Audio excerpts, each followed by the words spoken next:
Hi, Mayor. Hi. How are you? Wonderful. You all did a wonderful job last night. Shout out to Brandis. Yep. Thank you for coming on the show. Of We course. appreciate it.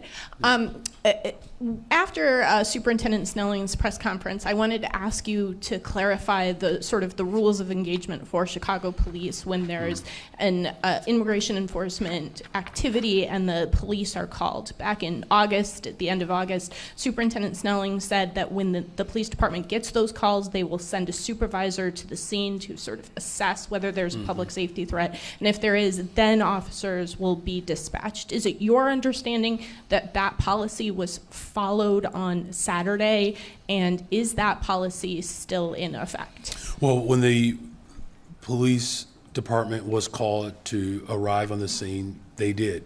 As I indicated yesterday, whenever a 911 call is dispatched to the local commanders, our local law enforcement shows up to do what they do, which is to serve and to protect the peace.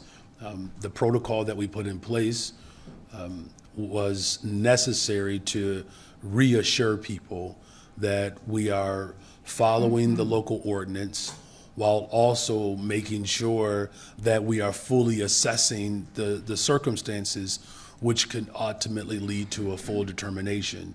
That protocol is still in place, and in fact, we saw it on display this Saturday. You know, what's disturbing about all of this is the fact that you had the federal government unleashing tear gas against police officers. I believe it was more than 24 officers were impacted.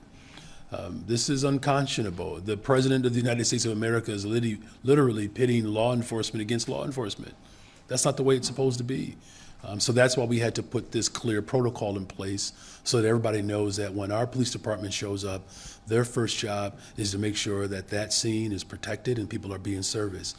In the event that scene begins to become clear that this is an ICE operation, obviously, without a criminal warrant, our local law enforcement will not dub as federal ICE agents.